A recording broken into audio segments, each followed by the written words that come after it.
Well, I'm walking out to the van. Things have been going pretty good. It's been cold the last couple of nights. In fact, it was 37 this morning until about an hour or so ago. It appears to be warming up pretty good now. I probably need to move my van so I can get the sunlight more directly. But been some annoying issues with the van. There's been some coolant leak, or I think I've got a problem with the radiator. Don't think it's the water pump. Let me walk around here and we can take a quick look.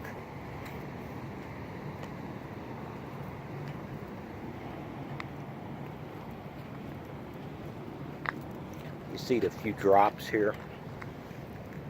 Down here, see there's no big leak now. After I drive it for a while, what will happen is that when I stop, it'll leak just a little bit.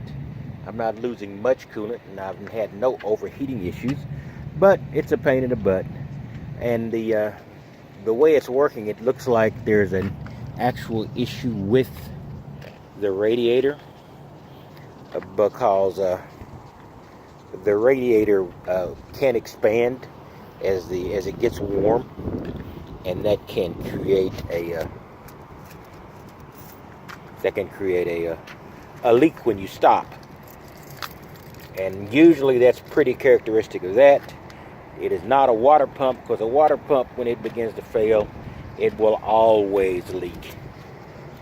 All right, let's look at a few things that I've had with the van.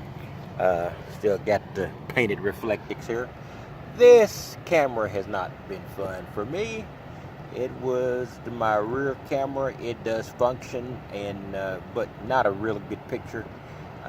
Weirdly enough, the less expensive cameras I've been using, these little, basically what I would call almost pinhole cameras, have given me a much better picture. But you know, it's still usable, and it's a little bit annoying, but not too bothersome. I did put some bars stop leak in there. There's an outside chance that might have a positive effect on it, but I'll probably be getting that done next week.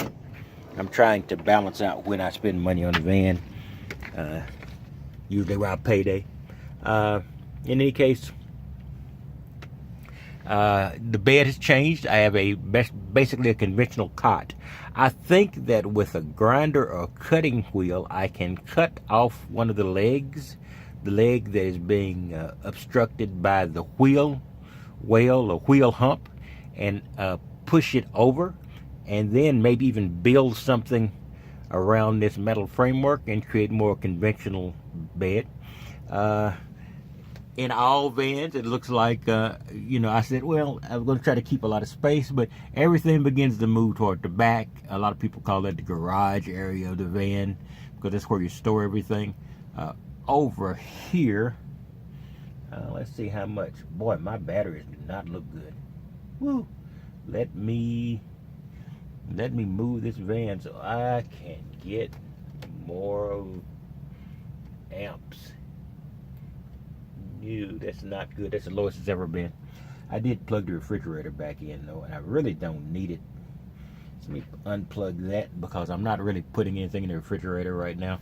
So I'll take care of that momentarily when I get through the video.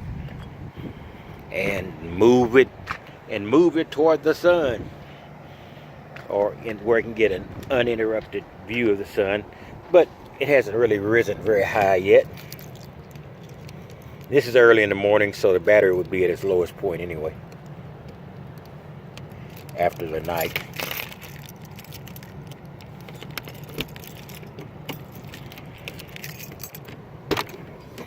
All right. It's still junky a little bit, junky a lot, but there's my Mr. Heater. I've got a fresh propane canister in there. I used it a little bit last night. There is my emergency toilet. I have not used that yet, and don't plan till I get it it could probably stay there because right now it's up against the edge of the bed, but I don't really want the toilet next to my head. And I have not used it yet, so I'm just got to find a place to put that where I can secure it, because that's one of the most important things to secure. Can't think of a lot else that I've done. Let me sort of reduce some of the voltage requirements on this thing while I maneuver it into the sunshine. Yeah, there's the picture of where I'm sitting right now. I spent another night at Walmart. Thought I'd try that place one more time. Really good. Nobody bothered you at all. I am beginning to move my hand tools into here.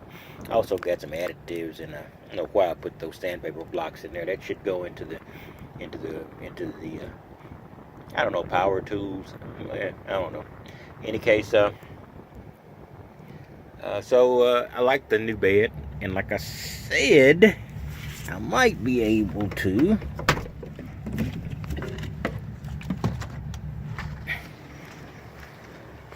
you see there, I might be able to cut that leg off and then put it on, then place this thing on top of that wheel well, and then I will be able to get a little bit more floor space. We'll have to see on that. But it's still cold. It's probably, I don't know, it might be 40 now, 41, 42. So it's, I'm really getting really good taste of cold weather usage. By the way, I put a few more of those screw eyes up. I've got some, I've even got a hitch ring in there I haven't put in there yet. So things are coming along. I got to get rid of, I got some hangers in here I got to get rid of. I won't be hanging anything much. I'm just going to have to do what I did yesterday and just wash and fold and get them up and out of the way. Anybody who thought I've forgotten my metal detector, there's my metal detector there. It's been it's a little cold to get out today, but I will be doing some more of that. It shouldn't stay this cold all the way through October and November, but it's going to get it. This might be as cold today as one of our cold days last year in January, believe it or not. All right, that's about all I've got. I want to give you a quick rundown of what's going on. The two maintenance issues I've got. Oh yeah, I need to replace the serpentine belt. Now that's not a heavy duty job. The serpentine belt is in one of these boxes. I have to find it. But I need to remove the air filter and the air hoses to see exactly the way that belt is run. Then I got a breaker bar in here somewhere, and get that breaker bar and pull back the tensioner and change that belt. So that's something I need to start thinking about doing as well. So a lot of minor maintenance stuff is beginning to bite me in the butt. I might get somebody to. I'm definitely going to get somebody to look at that radiator, because I don't have a place to work. I do have enough skill to take it off and put a new one in. I just don't have the working space. We'll see how it works out. Anyway, I will be back and give you an update on all the little maintenance things that are happening, and hopefully improvements in the design of this van internally. And who knows, I might actually be able to build, or at least mount something, maybe mount something I haven't built to increase my storage space. All right, talk to you later.